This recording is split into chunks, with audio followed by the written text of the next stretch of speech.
Viewers हैं, students हैं, उनको आप आखिरी शब्द क्या कहना चाहेंगे? आखिरी शब्द मेरे होंगे कि पहले तो अपना एम डिसाइड कीजिए। कोई भी काम ऐसा नहीं है जिसे कोई व्यक्ति नहीं कर सकता, सिर्फ आपके ठानने की देरी है कि मैं ये करूँगा या मैं ये करूँगी। तो सबसे पहले उसको क्लियर कीजिए। उसके बाद आप उस लाइन में अगर एक बार कई सारे एग्ज़ाम्स दिए तो कई जगह कुछ नंबर से रहे, वही है, कहीं 2 नंबर से, कहीं 1 नंबर से। तो सबसे मेरे लिए जो एक मोमेंट था जहाँ से मुझे बहुत बड़ा, आप कह सकते हो कि हार्ट ब्रेक हुआ था, वो था जब लोअर पीसीएस का प्री का रिज़ल्ट आया था। क्योंकि मुझे एक्सपेक्टेड था कि मैं उसमें मेंस तो लिख रही हूँ डेफिनेटली, लेकिन 1 या 1.5 नंबर के कारण वो मेरा रुक गया। अच्छा, इसमें बीच में रोकूंगा मैं। हाँ जी। अब आपको लगता है कि जो हुआ अच्छा हुआ? डेफिनेटली लगता है, जो होता है समझिए, अच्छे के लिए होता तो है। जो होता है अच्छे के लिए होता है। फेलियोर से घबराइए नहीं, फेलियोर आपके अच्छे के लिए होता है। लेकिन फेलियोर के बाद अगर आप रुक जाते हैं, बुरा तो दिन वो वहां से शुरू होता है। डेफिनेटली। बस रुकना नहीं है। आप छोटे बच्चे को देखो ना, 1 साल का बच्चा 2 डेग चलता है, 3 डेग चलता है, गिरता है, चोट लगता है, फिर उठता है, और फिर वो हंसता है, फिर चलता है, फिर उठता है। तो आपने ये किया ना कि रुका नहीं, बिल्कुल आपका वो सेटबैक था। A setback is a setup for comeback. Yes. ये बहुत मशहूर किताब भी है, ये विली जॉली की बुक है। हाँ, तो फिर फिर कीजिए। 2019 पूरा 6, 7, 8 महीने तो मुझे यही डिसाइड करने में लगे मैं कोचिंग लूँ या नहीं लूँ, क्योंकि एक नए बच्चे के लिए वो चैलेंजिंग होता है। तो कई जगह से पूछा, कई लोगों से जान पहचान थी तो उनसे भी पता किया कि दिल्ली में कैसी पढ़ाई हो रही है, खुद से पढ़ूँ नहीं पढ़ूँ। तो ये डिसाइड किया कि घर पे बैठ के ही तैयारी क्या बात करनी है। है, वेरी गुड। आप लोगों को अक्सर बताते हैं, मेरा एक video coaching versus self study, शायद आपकी नज़र पड़ी हो, कोचिंग वर्सेस सेल्फ स्टडी। अच्छा, मैं कभी भी बच्चों को बोलता हूँ, मैं आपको बताऊँ, बीच में मैं रोक रहा हूँ साथ साथ में बच्चों के मोटिवेशन के लिए। एक मेरा दोस्त था, स्टूडेंट है, मेरे साथ था। वो लड़का नेट की तैयारी करने के लिए दिल्ली गया था किसी मैडम से पढ़ने, और मैं बिना किसी टीचर के पढ़ के, हाँ, उनसे एडवाइस लिया, उनसे गाइडेंस लिया, बिना 1 रुपये खर्च किए हुए अपियरिंग में नेट क्वालिफाई किया। और वो लड़का जो मेरा दोस्त है, एक राजेश नाम था उसका, वो गया, वो दिल्ली गया और आया और बोला कि मैडम ठीक नहीं पढ़ाती हैं, ये वो 50,000 रुपया दे करके आ गया, और इवन नेट नहीं क्वालिफाई किया। तो देखो, अरे दिल्ली में नहीं थी, वाले आपको वीक कर देते क्योंकि उनकी सीमा है उस लिमिट में। और कोचिंग भी जाएंगे तो पढ़ना खुद ही है, पढ़ना खुद ही है, उसी बंद रूम में पढ़ना है। हाँ, पढ़ना खुद है, खुद स्ट्रैटेजी बनानी है। वो आपको सिर्फ कंटेंट तो बता देंगे, लेकिन स्ट्रैटेजी आपकी खुद की होगी, जो वो कोचिंग में बता रहे हैं। आपके पास यूट्यूब चैनल आज सब है, पूरा गूगल है, पूरा यूट्यूब है। बिल्कुल, आप बिल्कुल। घर पे बैठ के वही रिसोर्सेज आपके पास बैठे बैठे आ सकते हैं। मैंने घर पे बैठ के, मुझे भी सर पूरा 1 साल लगा है कि ये देखने में क्या पढूं, क्या नहीं पढूं, किससे पूछूं, कोई मिल जाए मुझे गाइड करने के लिए। तो 1 साल तो मतलब पूरा यही चला कि क्या पढ़ना है, क्या नहीं पढ़ना है, कोचिंग ये बहुत डिफिकल्टीज होती है, मैं समझ सकता हूँ। और आप भी क्वेश्चन का क्या इम्पोर्टेंस है आपकी नज़र में? प्रीवियस ईयर क्वेश्चन पे कितना ध्यान देना चाहिए, उसको प्रैक्टिस करना चाहिए, नहीं करना चाहिए, या अपने से कुछ स्ट्रक्चर्ड क्वेश्चन आंसर बनाना चाहिए? क्या है आपका नज़रिया? आपने कैसे किया था ये भी बताइए। ठीक है, जहाँ तक रही सर यूपीएससी की बात, हालांकि मैंने तो स्वर्णा जी, मेरा ये कहना है कि सबसे पहले उन विद्यार्थियों के लिए जो नए हैं, जो कंपटीशन में आना चाहते हैं, यूकेपीसीएस क्वालिफाई करना चाह रहे हैं या आईएएस क्वालिफाई करना चाह रहे हैं, उनको आप प्लान बताइए कैसे कैसे वो तैयारी करेंगे। स्वर्णा जी, ये बताइए, जो सबसे इम्पॉर्टेंट है, कुछ बच्चे जो मैच्योर हैं, कई बार से मेंस दे रहे हैं, इंटरव्यू भी देते हैं, कई बार मेंस देते हैं, क्वालिफाई नहीं करते हैं, मेंस की स्पेशली क्या स्ट्रेटजी अपनाएं कि मेंस की तैयारी कैसे की जाए, उस बारे में आप बताएं। दोस्तों, आप सबको मैं ये बताना चाहता हूँ कि हमारे साथ हैं स्वर्णा जी, और स्वर्णा जी को बहुत बहुत बधाई, आपने यूकेपीसीएस क्वालिफाई किया है और एक बड़ा अचीवमेंट है। हालांकि मैं पिछली बार मिला था स्वर्णा जी से, तो मैंने कहा था कि इन पे जो है ना आईएएस सूट करेगा इनकी पर्सनालिटी के लिए, और जैसा इनका टैलेंट है और जिस तरह का मेरा जेस्चर, बॉडी लैंग्वेज, मुझे देखने का अपना नज़रिया है, तो मुझे लगता है कि आईएएस भी क्वालिफाई कर जाएंगे। तो इनका बहरहाल उत्तराखंड पीसीएस में हो गया है। इसके लिए स्वर्णा जी आपको बहुत बहुत बधाई हो। Thank you so much sir, thank you. आप आए, आपने कॉल करके भी सबसे पहले मुझे बधाई दे दी थी, और आज सामने से भी आप बधाई दे रहे हैं, उसके लिए आपका बहुत बहुत शुक्रिया सर। हाँ, और मैंने भी कहा था स्वर्णा जी, काफ़ी उससे पहले हम लोग मेंस के बाद, इंटरव्यू के बाद स्वर्णा जी से एक बार मुलाकात एक कार्यक्रम में हुई थी, और ऑलरेडी वो असिस्टेंट प्रोफेसर के पोस्ट पे यहाँ पे श्रीदेव सुमन यूनिवर्सिटी में पढ़ा रही हैं। और तो उस दौरान हमने स्वर्णा जी से यही कहा था कि आपका होना है और आपका कुछ बड़ा होना है, तो आगे के लिए ये है कि मतलब इस चीज़ को छोड़ना नहीं है, और नो डाउट थोड़ा सा सेटिस्फैक्शन होता है, एक स्टेबिलिटी आती है और एक बड़ा अचीवमेंट है। तो स्वर्णा जी, मेरा ये कहना है कि सबसे पहले उन विद्यार्थियों के लिए जो नए हैं, जो कंपटीशन में आना चाहते हैं, यूके पीसीएस क्वालिफाई करना चाह रहे हैं या आईएएस क्वालिफाई करना चाह रहे हैं, उनको आप प्लान बताइए कैसे कैसे वो तैयारी करेंगे। ठीक है सर, सबसे पहले तो सर मेरा ये सजेशन रहेगा कि आप जिस भी तैयारी में जाना चाहते हैं, आप उसको दृढ़ संकल्प के साथ आगे बढ़िए उसमें। यानी कि आपने अगर एक बार डिसाइड कर लिया है तो फिर उससे भटकना नहीं है, कि अगर उस पाथ पे चलना है तो उसमें चलने के लिए आपको हर चीज़ के लिए तैयार रहना है। जो लोग स्पेशली यूपीएससी और यूके पीसीएस में जाना चाहते हैं, उनके लिए मैं ये कहूँगी कि आपको तीनों साथ में लेके चलना है, चाहे वो इंटरव्यू हो, चाहे वो मेंस हो, चाहे वो प्रीलिम्स हो। तैयारी तीनों की साथ में होगी, लेकिन जब पेपर जो भी नज़दीक आएगा, हमें उस स्ट्रैटेजी को अपनाना है जो वो फर्स्ट स्टेज को क्लियर कर ले, सेकंड टाइम में सेकंड स्टेज क्लियर हो जाए और थर्ड टाइम में हमारा इंटरव्यू क्लियर हो जाए। हमें सबसे बेसिक्स बुक्स के साथ स्टडी करनी चाहिए, यानी कि सबसे जो बेसिक्स हैं हमारे एनसीईआरटीज़ हो गई, जो सभी बुक पढ़ते हैं, जितने भी टॉपर्स आप देखेंगे, चाहे वो यूपीएससी के हों, चाहे वो उत्तराखंड पीसीएस के हों, चाहे वो इस बार के हों, चाहे वो इससे पहले के हों, सभी लोगों ने लगभग कॉमन बुक्स पढ़ी हैं। हिस्ट्री के लिए वही पढ़ा, ज्योग्राफी के लिए भी वही पढ़ा। सोर्सेज अपने लिमिटेड रखने हैं, कम सोर्सेज, रिवीजन ज़्यादा से ज़्यादा बार। यानी कि आपको वही किताब को 4 बार 5 बार, जब तक आपको उस पर कमांड ना हो जाए, उसको बार बार पढ़ना है। उसके अलावा स्ट्रैटेजी को अपना एक बना लेना है कि आपको दिन में कौन से सब्जेक्ट को कितना टाइम देना है, आप किस सब्जेक्ट में वीक हैं, कौन सा सब्जेक्ट आपका स्ट्रेंथ बन सकता है, वहाँ पे आपको फोकस करने की ज़रूरत है। क्योंकि इतना हर व्यक्ति जानता है कि वो किस सब्जेक्ट में ज़्यादा अच्छा है और किस सब्जेक्ट में थोड़ा सा कमज़ोर है, क्योंकि यहाँ पे हर सब्जेक्ट जो है उसमें अच्छे मार्क्स लाने ज़रूरी हैं। किसी एक में आप ले आएंगे और बाकियों में आप अच्छा स्कोर नहीं कर पाएंगे तो आपके चांसेस थोड़े से कम रह जाएंगे सिलेक्शन के। तो स्ट्रैटेजी अपनी एक बना लेनी है सबसे इम्पॉर्टेंट, और हर किसी की वो अलग हो सकती है। जो जॉब में है उनकी अलग होगी, जो घर पे बैठ के तैयारी कर रहे हैं उनकी अलग हो सकती है। आप अपने हिसाब से अपनी स्ट्रैटेजी बनाएं, आपको जो सूटेबल लगता है।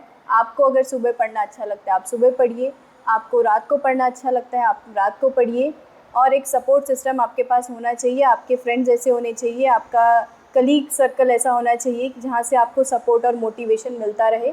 आप उनको भी सेम चीज़ करवाएं, फील करवाएं, मोटिवेट करवाएं, और सेम वहाँ से भी आपको सेम फीडबैक मिले। बहुत बेहतरीन। तो बहुत इम्पॉर्टेंट बात आपने उजागर किया है यहाँ पे। जो सबसे इम्पॉर्टेंट है कि पीटी, मेंस और इंटरव्यू, ये तीनों मतलब अलग अलग नहीं होता, एक साथ इंटीग्रेटेड तैयारी करनी है। जैसे एग्ज़ाम क्लोज आ जाए तो आप पीटी पे आ जाइए, 1 महीना पहले 2 महीना पहले। एग्ज़ाम क्लोज हो जाए तो मेंस पे आ जाइए, फिर इंटरव्यू पे आ जाइए, लेकिन तीनों को साथ लेकर के चलना है। बहुत सारे विद्यार्थी इस कन्फ्यूज़न में रहते हैं कि पहले पीटी क्रैक करें, पीटी की तैयारी करें, तो ये गलत है। इंटीग्रेटेड बेसिक किताब जो कॉमन है, एनसीईआरटी बुक, टेक्स्ट बुक जो बेसिक लेवल पे है, ज़्यादा किताबें नहीं पढ़नी, कम किताबें पढ़नी है, फ्रीक्वेंसी बढ़ानी है।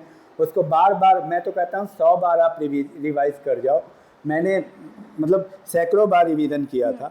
100 बार आप रिवाइज़ कर जाओ। जितना ज़्यादा आप रिवीजन करोगे उतना टाइम जो है ना धीरे धीरे डेट उसका कम होता जाएगा। पहली बार में मान लो कि आप एनसीईआरटी बुक पढ़ रहे हो 9th क्लास की, उसको ख़त्म करने में आज 1 महीना लग रहा है, तो दूसरी बार में वो लगता है 10 दिन, और तीसरी बार ख़त्म करने में 4 दिन लगता है, फिर चौथी बार ख़त्म करने में 2 दिन, पाँचवीं बार में 1 दिन में रिवीजन होता है, क्योंकि आप ऊपर में कुछ पॉइंट्स भी लिखते हो या कॉपी में लिखते हो। आप बेहतर है कि पॉइंट्स जो है ना किताब पे ऊपर में या साइड में लिखें।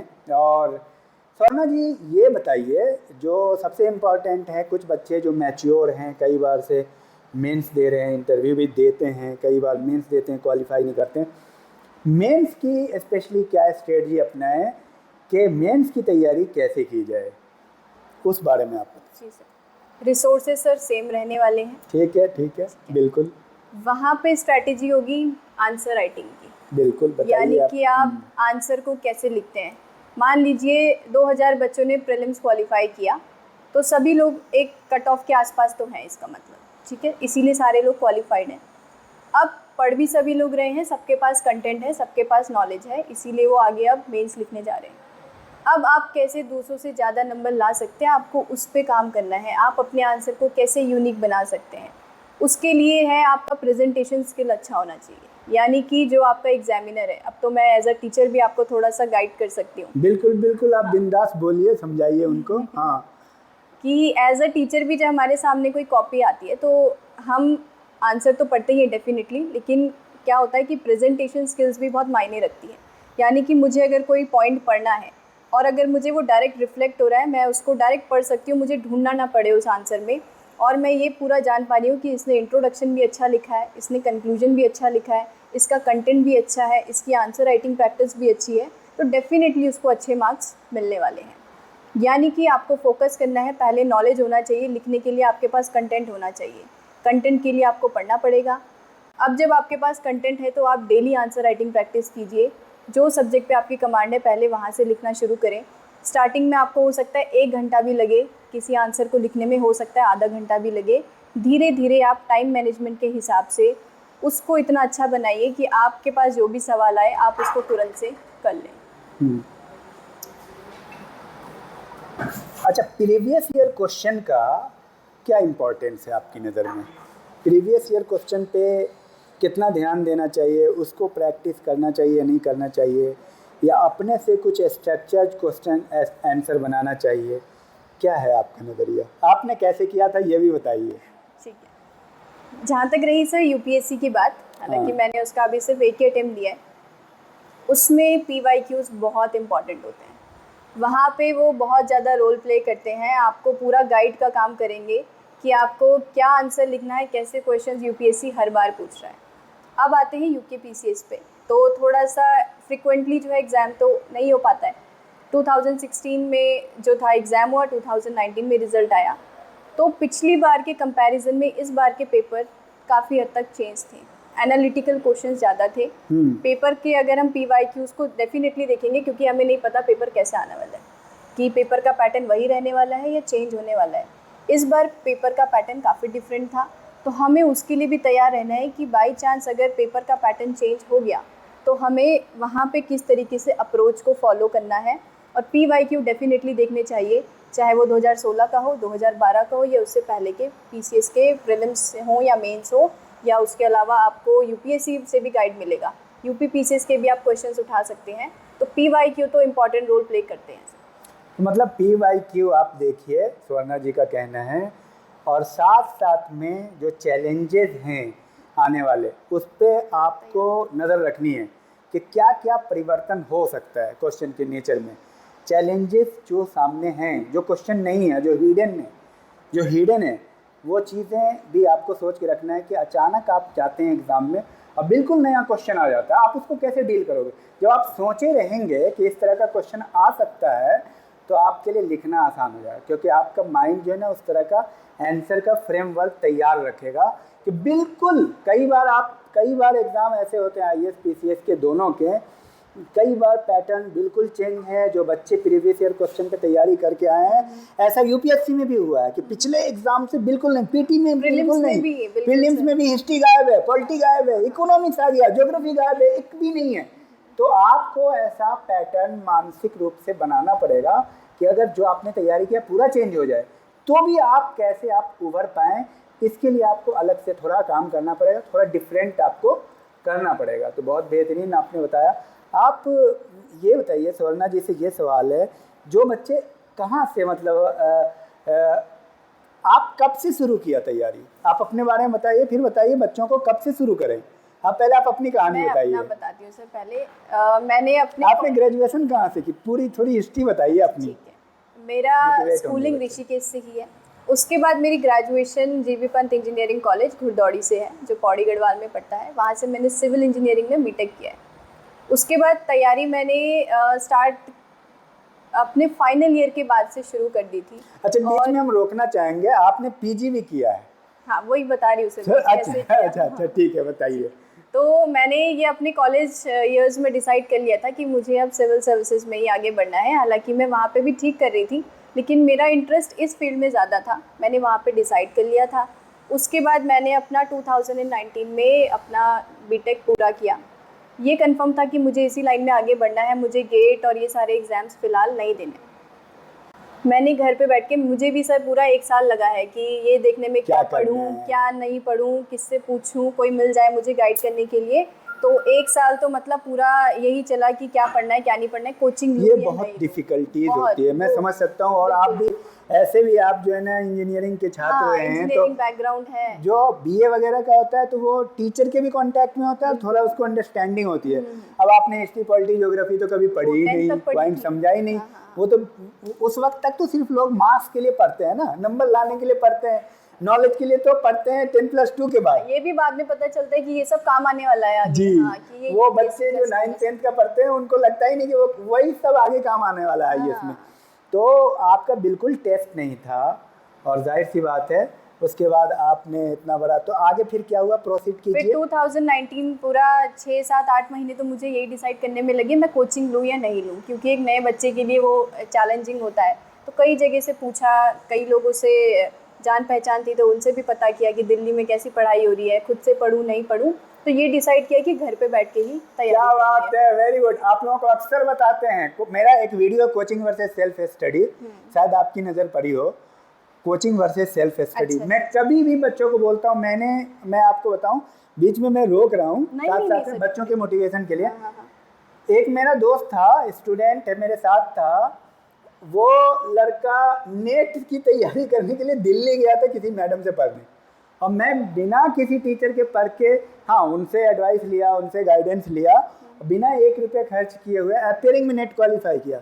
और वो लड़का जो मेरा दोस्त है, एक राजेश नाम था उसका, वो गया, वो दिल्ली गया और आया और बोला कि मैडम ठीक नहीं पढ़ाती हैं, ये वो 50,000 रुपया दे करके आ गया, और इवन नेट नहीं क्वालिफाई किया। तो देखो, अरे दिल्ली में नहीं ठीक थी तो जहाँ आप हो वहाँ तो ठीक है, वहीं टीचर हैं, खजाना आपके पास ही है, बस समझने में दिक्कत होती है। इसलिए कोचिंग पे डिपेंडेंट नहीं होना है। कोचिंग वाले आपको वीक कर देते क्योंकि उनकी सीमा है उस लिमिट में, और कोचिंग भी जाएंगे तो पढ़ना खुद ही है, उसी बंद रूम में पढ़ना है। हाँ, पढ़ना खुद है, खुद स्ट्रैटेजी बनानी है। वो आपको सिर्फ कंटेंट तो बता देंगे, लेकिन स्ट्रैटेजी आपकी खुद की होगी, जो वो कोचिंग में बता रहे हैं। आपके पास यूट्यूब चैनल आज सब है, पूरा गूगल है, पूरा यूट्यूब है, आप घर पे बैठ के वही रिसोर्सेज आपके पास बैठे बैठे आ सकते हैं। मैडम, मैंने यही सारी बातें, पूरी वीडियो यूट्यूब पे सारा काउंसलिंग बेहतरीन बनाई है।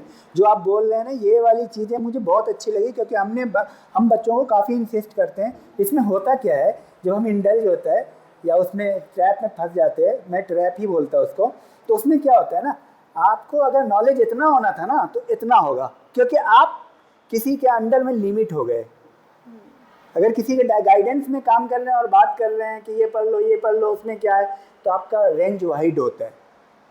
नहीं सर, गाइडेंस होती है तो हो सकता है किसी का पेपर 5 साल में निकल रहा है, वो 3 साल में निकल रहा है, लेकिन वो गाइडेंस आपको चूज करनी है कि आपका जो गाइड है, आप किसको चूज कर रहे हैं, वो सही है या नहीं है। बहुत सही बात है।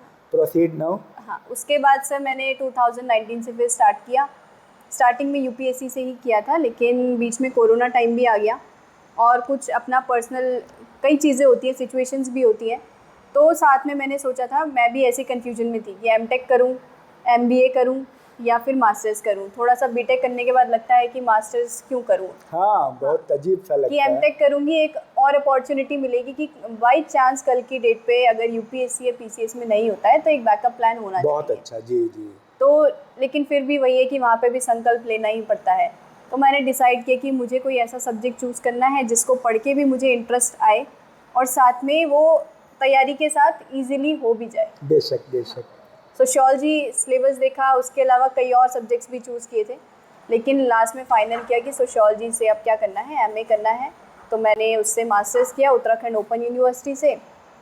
वो अपना ठीक चल रहा था क्योंकि सिर्फ एग्ज़ाम ही देने जाना होता है और जब जब मौका मिले तो हम पढ़ लेते हैं। बेशक। अब वो पढ़ के हमको काफ़ी सारी चीज़ें पता चलती हैं सोसाइटी के बारे में।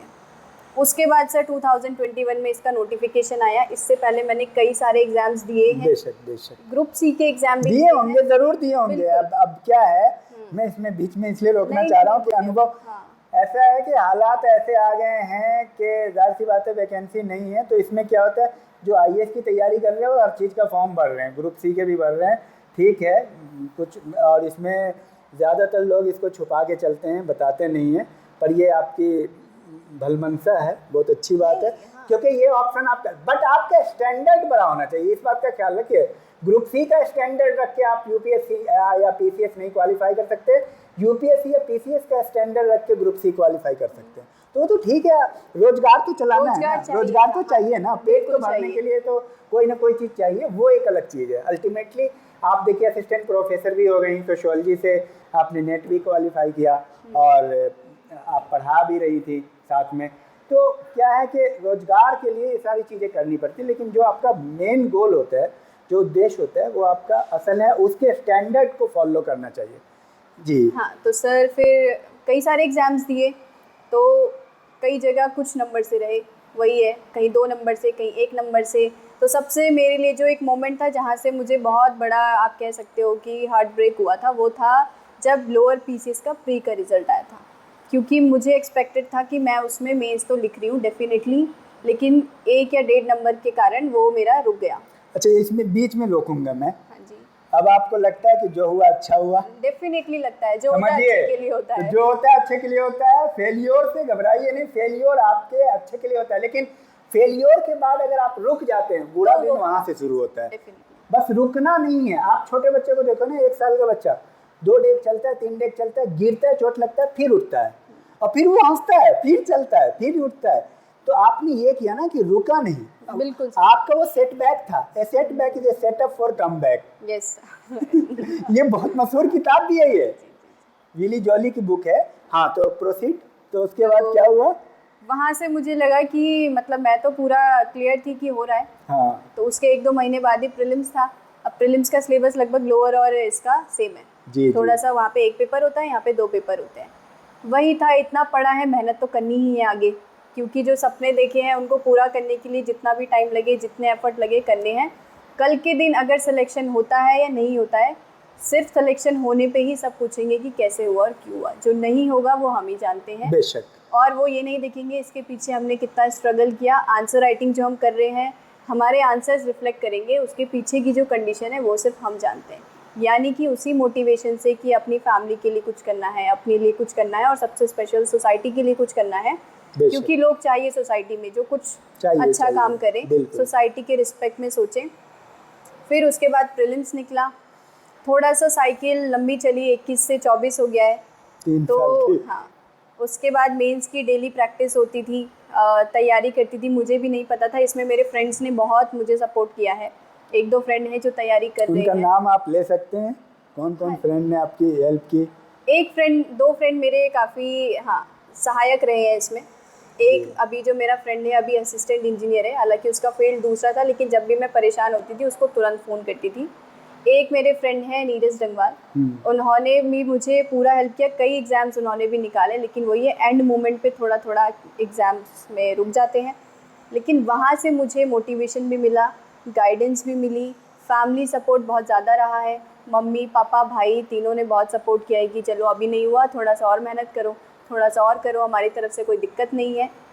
तो मम्मी पापा और भाई लोगों को क्या बोलना चाहेंगे कि भाई बच्चों को थोड़ा सपोर्ट करें, सपोर्ट कीजिए। मम्मी पापा के लिए ये मैसेज है, क्योंकि देखिए अगर कोई बंदा कुछ करना चाहता है, समाज की सेवा करना चाहता है, कोई बड़ा पोस्ट हासिल करना चाह रहा है, और आप चाहेंगे कि उसको जॉब पे भी लगा देंगे, प्रेशर भी देंगे, तो थोड़ा मुश्किल हो जाता है। उसको प्रेशर नहीं दीजिए, और अगर आपको लगता है कि वो डिज़र्व कर रहा है, मेहनत कर रहा है, तो थोड़ा टाइम दीजिए उनको, और ज़रूर क्वालिफाई करेंगे।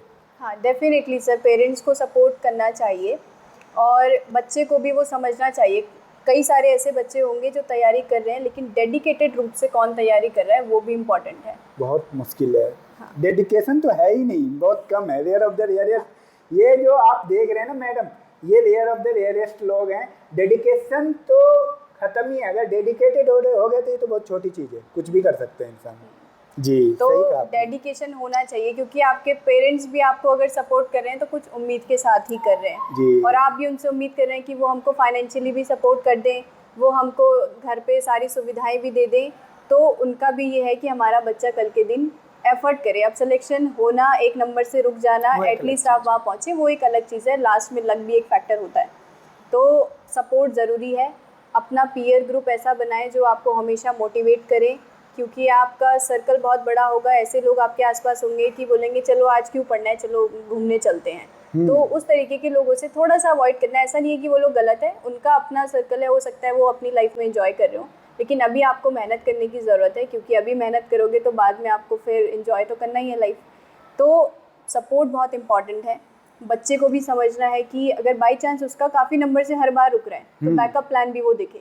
बेशक एक बैकअप प्लान भी देखें होना चाहिए। और मैडम आप अपना बैकअप प्लान बताइए, कैसे आप असिस्टेंट प्रोफेसर बनी, थोड़ा इस तरह सोशियोलॉजी के इम्पोर्टेंस पे भी दो कुछ बताइए।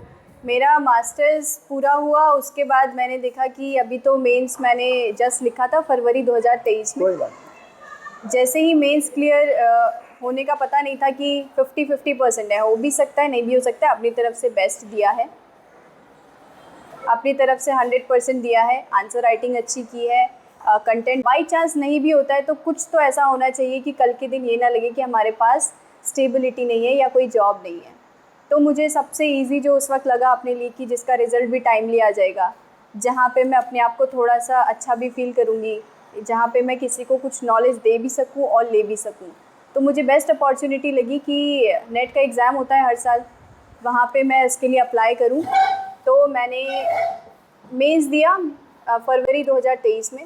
मैं भूल गई कि मैंने मेंस भी दिया। जी जी बिल्कुल भूल गई कि मेंस भी दिया है। मुझे ये मतलब नहीं था इसका रिज़ल्ट अब कब आना है, क्योंकि मुझे पता था हो सकता है 3 महीने में भी आ जाए, हो सकता है कि 6 महीने भी लगे और हो सकता है 1 साल में भी इसका टाइम लग जाए। तो मैंने वो भुला के कि मेंस भी दिया है, क्योंकि अगर मैं डेली उसका सोचती रहती तो मुझे टेंशन होना था, प्रेशर होना था। तो मैंने क्या किया कि मैंने सोचा अब मैं कोई एक ऐसा रास्ता फॉलो करती हूँ जहाँ पे मुझे थोड़ा सा वही सारी चीज़ें फ़ील हो कि बच्चों के बीच में भी अच्छा लगे, एक ऐसी जॉब पे जाऊँ थोड़ा सा जहाँ पे रिस्पेक्ट भी हो, मैं भी सीख सकूँ और सिखा भी सकूँ। तो नेट का एग्ज़ाम दिया, उसके लिए मैंने लगभग बहुत ज़्यादा टाइम तो नहीं दिया था, 2 महीने, और उसमें भी 1.5 महीने मैंने बहुत अच्छे से तैयारी करी थी। 1.5 महीने में मैंने दिन रात सिर्फ नेट पे फोकस किया। पीसीएस एग्ज़ाम दिया है ये भूल गई, सिर्फ असिस्टेंट प्रोफेसर बनना है उस समय यही गोल रहा। वहाँ पे नेट का एग्ज़ाम दिया और होपफुली वो फर्स्ट अटेम्प्ट में ही क्लियर हो गया। Very good. उसके बाद था कि कहाँ पे इंटरव्यू दे, नेट का बिल्कुल नॉलेज नहीं था, टेक्निकल बैकग्राउंड से हूँ, साइंस बैकग्राउंड मेरा रहा है। फिर उसके बाद पीसीएस, इन सब का तो नॉलेज था, लेकिन कॉलेज में क्या है, कैसे पढ़ाई होती है, उसके अलावा एकदम अलग ह्यूमैनिटीज़ के सब्जेक्ट हैं।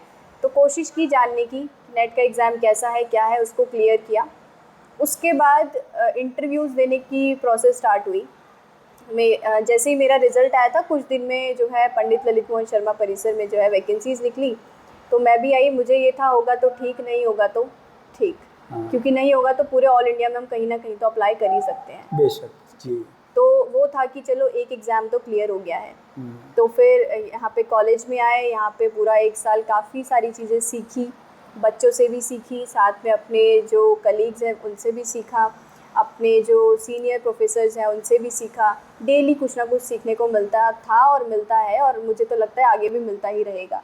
तो वहाँ पे था। फिर उसके बाद मेंस का रिज़ल्ट जस्ट 1 साल बाद आता है, लगभग फरवरी में इस बार रिज़ल्ट आया।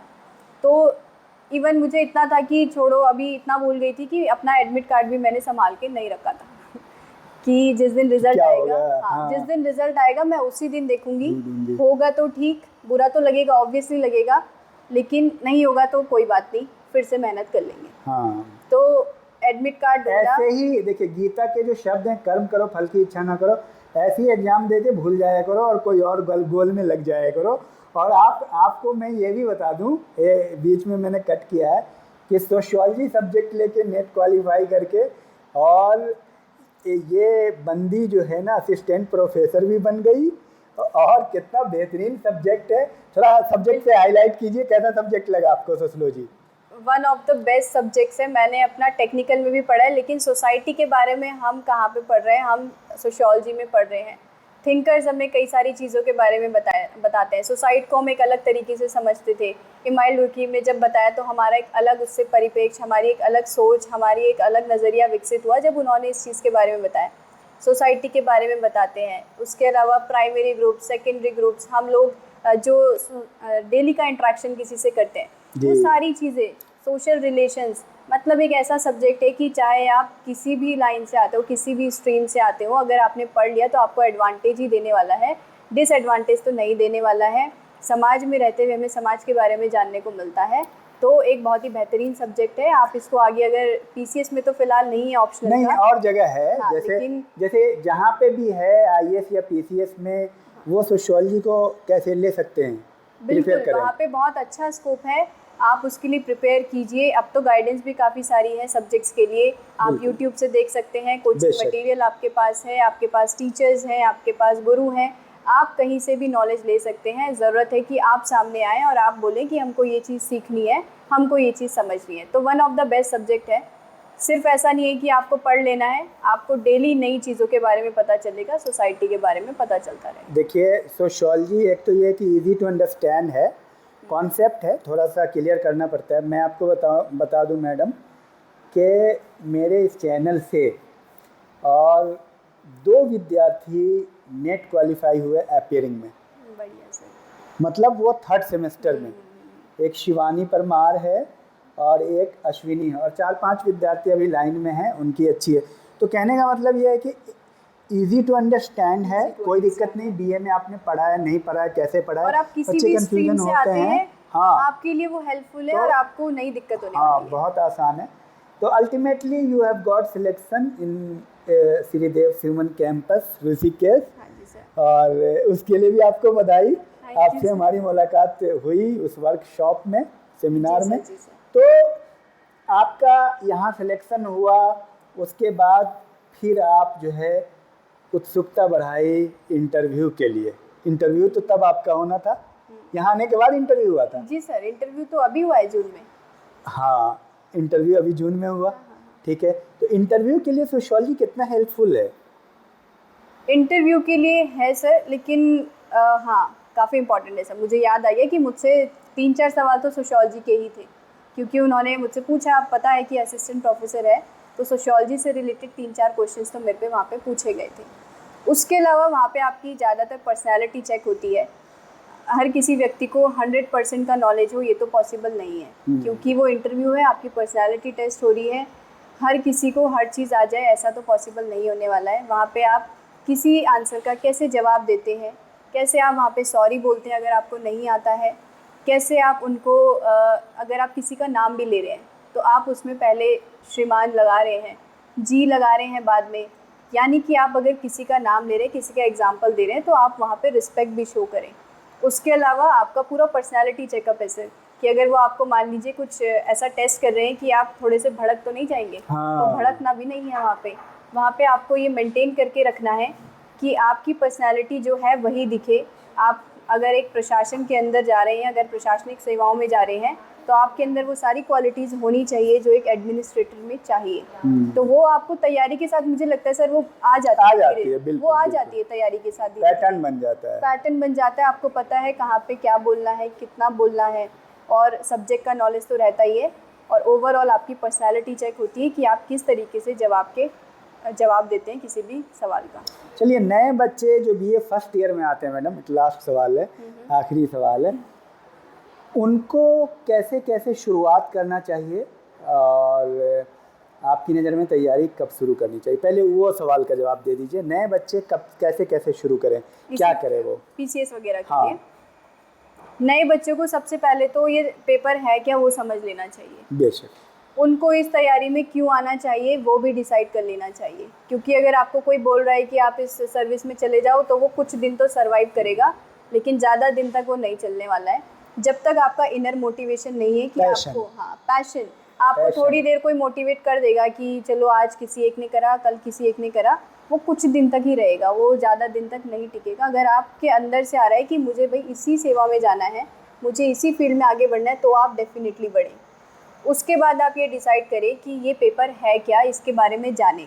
क्योंकि तैयारी शुरू करने से पहले आपको जिस भी सब्जेक्ट का, चाहे वो एसएससी है, चाहे वो टेक्निकल है, चाहे वो यूके पीसीएस है, चाहे वो आपका यूपीएससी है, आपको पेपर को समझ लेना है। कितनी स्टेजेस में होता है, क्या पेपर का पैटर्न है, कब कब इसके एग्ज़ाम होते हैं, कैसी कट ऑफ जाती है, कितने मेंस के पेपर लिखने होते हैं, वो आप पूरा समझ लीजिए। फिर बेसिक से शुरुआत कीजिए कि सबसे पहले आपको जो सब्जेक्ट इजी लगता है आप उसको पढ़िए, थोड़ा थोड़ा थोड़ा। फर्स्ट सेमेस्टर में तो बच्चा होता है कितने साल का है सर, 18-19 साल का, उन्हें समझ तो में बहुत नहीं आता है। टेंशन के साथ नहीं, कुछ आराम नहीं, आराम से गाइडेंस जरूर लीजिए जी। चाहे वो आप अपने टीचर से लें, यूट्यूब में कई सारे आजकल अच्छे जी, आपको जी। टीचर्स दिख जाएंगे, वहाँ से लें, अपने पेरेंट्स से लें।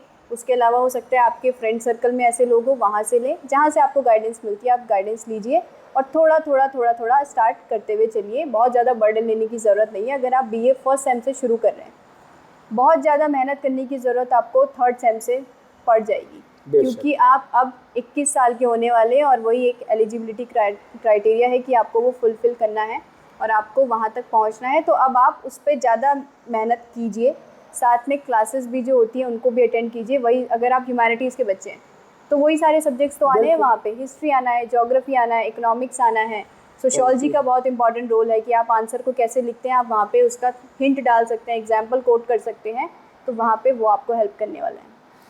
चलिए, अब एक जो हमारे व्यूवर्स हैं, स्टूडेंट्स हैं, उनको आप आखिरी शब्द क्या कहना चाहेंगे? आखिरी शब्द सर मेरे होंगे कि पहले तो अपना एम डिसाइड कीजिए। कोई भी काम ऐसा नहीं है जिसे कोई व्यक्ति नहीं कर सकता, सिर्फ आपके ठानने की देरी है कि मैं ये करूँगा या मैं ये करूँगी। तो सबसे पहले उसको क्लियर कीजिए। उसके बाद आप उस लाइन में अगर एक बार बढ़ गए हैं तो फिर पीछे मुड़ के मत देखिए। साथ में सबसे इम्पॉर्टेंट बैकअप प्लान रखिए, क्योंकि कंपटीशन बढ़ रहा है। धीरे धीरे हो सकता है वैकेंसीज कभी कम आए, कभी ज़्यादा आए। आपको एक बैकअप प्लान रखना है ताकि बाई चांस अगर फर्स्ट अटैम्प्ट में, सेकंड अटैम्प्ट में आपका एक आधे नंबर से या बाई चांस नहीं होता है तो आपको फिर ये ना फील हो कि अभी मेरे पास तो स्टेबिलिटी ही नहीं है, मैं अपना खर्चा भी कैसे उठाऊं, क्योंकि कई सारी सिचुएशन हर व्यक्ति की अलग अलग हो सकती है। इसलिए बैकअप प्लान लेके चले और आपका सपोर्ट सिस्टम बहुत अच्छा होना चाहिए, इसलिए सपोर्ट आपके पास होना चाहिए। बेशक। थैंक यू वेरी मच सुवर्णा जी, बहुत अच्छा लगा बात करके, थैंक यू सर। बहुत मज़ा आया। Thank you.